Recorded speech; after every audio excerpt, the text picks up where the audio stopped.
Exploring Client Readiness with Sandra Collins and Simon Nuttgens. Simon, welcome back. Thank you. In our last session, towards the end, we talked about some homework.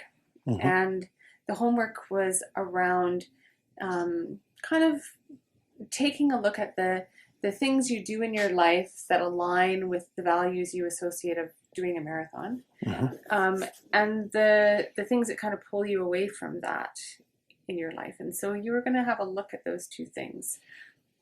Feel okay starting to talk by reflecting on that homework? Oh, sure. Yeah. Okay. Well, at first I looked at the things that pull me away, right? And, when I really thought about it, a lot of it's just happening up here, and how I guess, how I interpret what's happening in my world, and how I make sense of that, and maybe some conclusions I come to. So for example, I realized one of the things that perhaps pulls me back from putting in enough time to do a triathlon is a pretty strong belief I have around fatherhood and how involved I ought to be with my children's life. And, I'm the person who gets up a little earlier, makes their lunch, and sees them off and all the rest of it, because I'm a bit more of a morning person. And, I work from home, so I really enjoy being home when they get home, and it's just a really fun part of the day for me to receive them and ask about their days. So then I start seeing how involved I am as a father, and I'm like, so what am I going to cut out that will now allow me enough time to train for this triathlon, right? And sometimes I come to the conclusion, well, I don't want to cut anything out. I'm just going to be here for my kids and be the dad I've always wanted to be, and I am, and the triathlon can wait. So that's one side of things. I think things that pull me away from it. Because obviously that's one of your core values. This commitment to your role in their lives. Yes, yeah, very much so. That sort of hits really core for me. On the flip side, what pulled me towards it, a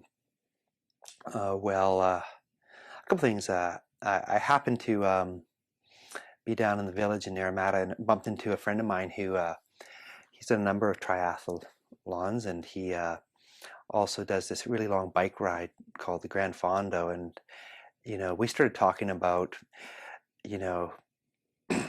how exciting it is and how invigorating and how good you feel when you do something great like that, right? Not great, but do something that's you get a sense of accomplishment from. And just having talked to him for like that half hour outside the coffee shop, made me think, I can do it. He does it. He's got kids too, right?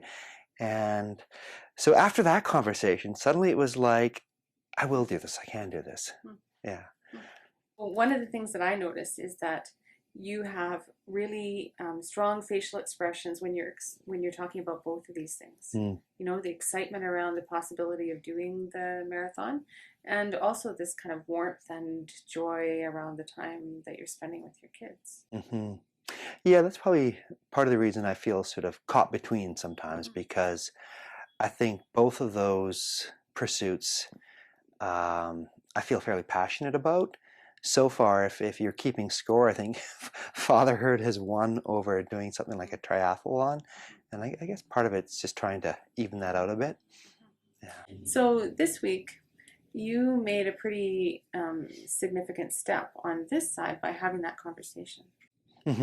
And you gave me a bit of a sense of what it was like afterwards to reflect back on that conversation. Tell me more about kind of what that conversation did for you in terms of your energy around this possibility. Yeah, well, it definitely gave me a sense that there is a way to straddle both those worlds, which had a motivating effect on me. Yeah.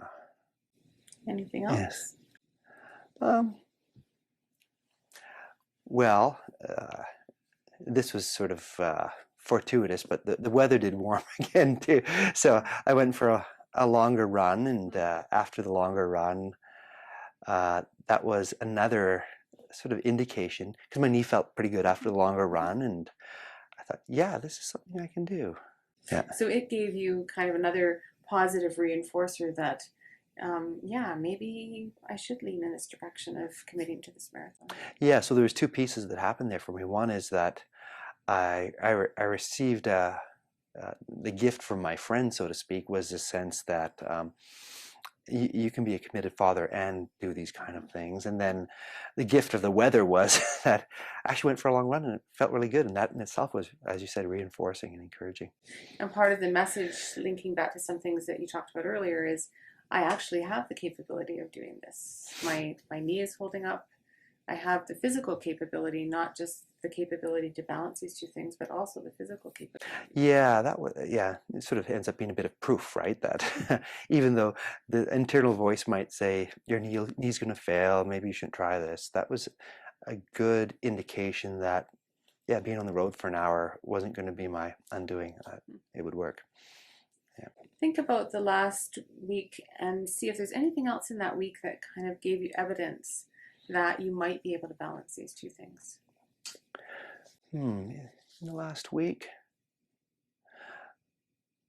Well, one, I'm not sure if you'd call it evidence, right? But because I was thinking so much about it, I ran it by my wife, the idea of a triathlon. So I guess just to get a feel for, how that would land with her, right? And sort of half wondering if you'd say, "Oh, Simon, do you think you have enough time to do this, right? Or are you going to be able to juggle everything?" But she was just sort of right from the get-go, just like, go do it, sign up tomorrow, and I'm like, well, I don't know, it's gonna be pretty busy this spring. And she says, whatever, we take care of it. It's not like the whole family and house is going to fall apart. We'll find a way to get through it. I can drive the kids. Yeah. Very supportive. Yeah. So it was, I think that helped to quell some of my, the thoughts that come around and say, oh, it's going to be too much. I won't be able to carry the whole load. I'm going to let the kids down, or whatever kind of stirrings may be there for, my thought processes. That it was really to get that really, without any pause, just a strong endorsement. Yeah, go do it. Have fun. It'll be great. Which maybe means on some levels, Simon, you don't have to carry the whole load. Yeah, it was also a message that great dads still do triathlons, right? Yeah, it's not sort of less of an either or kind of thing. Yeah. The other little piece I'm wondering about is if there's anything in you doing this triathlon that links to being a great dad. Yeah, it does actually, which is a good point. First of all, my oldest child, especially, she's at the age where sometimes she'll do things with dad, so we might go for a little run or a little bike ride or a little swim. So it's spending quality time with your child, but it's also great modeling too, because they see, their parents doing all these athletic things, and they're less inclined to sit in front of a screen. They want to be out there doing the same kind of things.